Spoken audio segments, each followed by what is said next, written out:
Hello, আসসালামু আলাইকুম। কেমন আছেন সবাই? আজকে আপনাদের বানিয়ে দেখাবো মজাদার চিকেন কাচ্চি দম বিরিয়ানি। তাহলে চলুন কিভাবে বানাবো দেখে নিই। প্রথমেই আমি এখানে বাসমতি চাল ভিজিয়ে নিয়েছি। এখানে আমি ১ ঘন্টার মতো ভিজিয়ে রাখবো। আমি এখানে বাকি কাজগুলো করে নিই। এখানে একটা কড়াইতে আমি তেল দিয়ে প্রায় ১ কাপের মতো পেঁয়াজ আমি বেরেস্তা করে নেব। বেরেস্তা এখানে দেখছেন আমি লাল লাল ভেজা হয়ে গিয়েছে, তো আমি এগুলো উঠিয়ে নিচ্ছি। তারপর এখানে আমি নিয়ে নিচ্ছি মুরগির মাংস। এখানে আমি যেগুলো একটু মোটা মাংস আমি মাঝে একটু ফেড়ে নিয়েছি চাকু দিয়ে। তারপর এখানে দিয়ে দিচ্ছি আমি আদা বাটা ২ টেবিল চামচ, রসুন বাটা ২ টেবিল চামচ, তারপর দিয়ে দিচ্ছি এখানে শুকনো মরিচ গুঁড়ো প্রায় ২ টেবিল চামচ, তারপর এখানে দিয়ে দিচ্ছি জিরা গুঁড়ো ১ টেবিল চামচ, ধনিয়া গুঁড়ো ১ টেবিল চামচ, তারপর এখানে আমি দিয়ে দিব গরম মশলা। এখানে ৪-৫টা লং দিয়ে দিচ্ছি, তারপর দিয়ে দিচ্ছি তেজপাতা। আমি এখানে ২টা তেজপাতা মাঝখানে ফালি করে দিয়ে দিচ্ছি।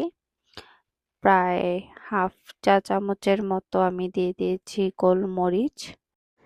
তারপর দিয়ে দিচ্ছি এখানে দারচিনি বড় বড় দুটো। তারপর দিয়ে দিচ্ছি যে বেরেস্তা বানিয়ে রেখেছিলাম সেগুলো। সেখান থেকে আমি কিছু বেরেস্তা উঠিয়েও রেখেছি। তারপরে এখানে দিয়ে দিচ্ছি টক দই ৩ টেবিল চামচের মতো। আর দিয়ে দিচ্ছি এখানে বিরিয়ানির মসলা। আপনারা এটা বাসায়ও বানাতে পারবেন, আবার দোকান থেকে যে কিনতে পাওয়া যায় সেটাও নিতে পারেন। এখানে আমি ২ টেবিল চামচ নিয়েছি। আর দিয়ে দিচ্ছি স্বাদ মতো লবণ। এবার সবগুলো একসাথে ভালোভাবে মিশিয়ে আমি মেরিনেট করে নিচ্ছি। তারপর এখানে যে আমি বেরেস্তা ভাজছিলাম সেই তেলের মধ্যে আমি এখানে আলু আমি ভেজে নিব। এখানে আমি আপনাদের যে কয়টা মন চায় এখানে আমি প্রায় ৪টা থেকে ৫টার মতো আলু নিয়েছি। আর শুধু মিডলে আমি ৪ ভাগ করে নিয়েছি। তারপর এখানে দিয়ে দিচ্ছি সামান্য গোলমরিচ। দেওয়ার পর আমরা এটা ভালোভাবে ভেজে নেব আলুটাকে। আলুগুলো ভাজা শেষ হয়ে গেলে আমরা আলুগুলো উঠিয়ে ফেলবো।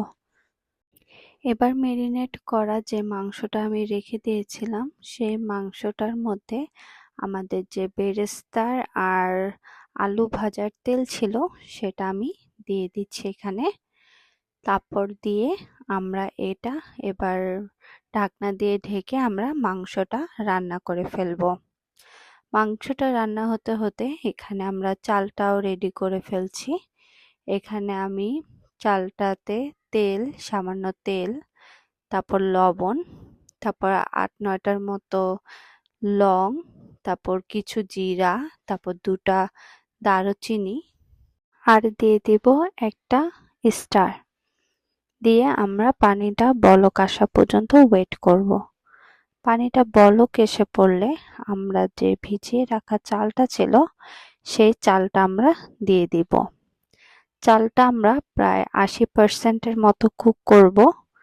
যখন দেখব চালটা ৮০% এর মতো কুক হয়ে গিয়েছে তখন আমরা চালটা ঝরিয়ে ফেলবো। চালটা আমরা ঝরিয়ে রেখে দিব।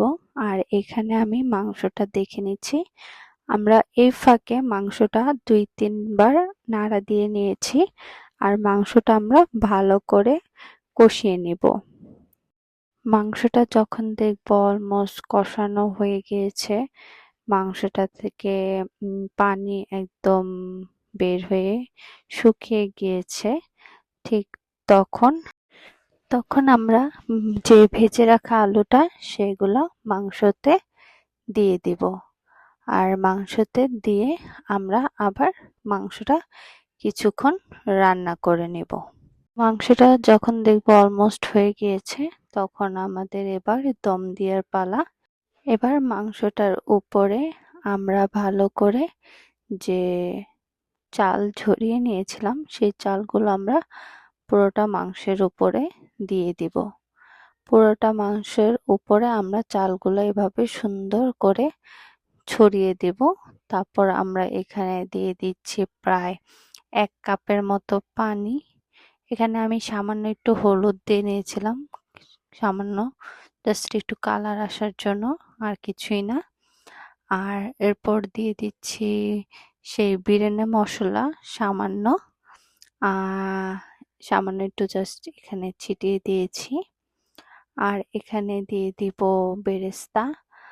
আপনাদের কাছে যে বেরেস্তা থাকে, সেই বেরেস্তা, আমি যে বেরেস্তা বানিয়েছিলাম সেখান থেকে আমি সামান্য উঠিয়ে নিয়েছিলাম, সেই বেরেস্তা আমি এখানে এটার উপর দিয়ে দিয়েছি। আর দিয়ে দেওয়ার পর এখানে আমি অ্যালুমিনিয়াম পেপার দিয়ে ভালো করে ঢেকে দিচ্ছি, যেন কোনো রকম ভাপ বাইরে না আসে। দিয়ে তারপর আমরা ঢাকনা দিয়ে টাইট করে আমি বন্ধ করে দিয়েছি। এবার আমি চুলার আঁচটার কথা বলে দিই। এখানে আমি চুলার আঁচটা প্রথম 10 মিনিট মিডিয়াম ফ্লেমে রেখেছি, তারপর 15 থেকে 20 মিনিটের মতো একদম লো ফ্লেমে দিয়েছি।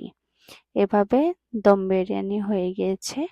এবার আমাদের দেখার পালা দম বিরিয়ানিটা কেমন হলো।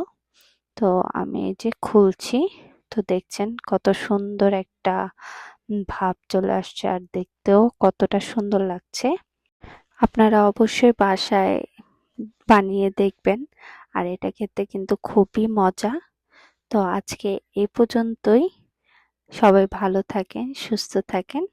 নেক্সট টাইম আবার দেখা হবে। আল্লাহ হাফেজ।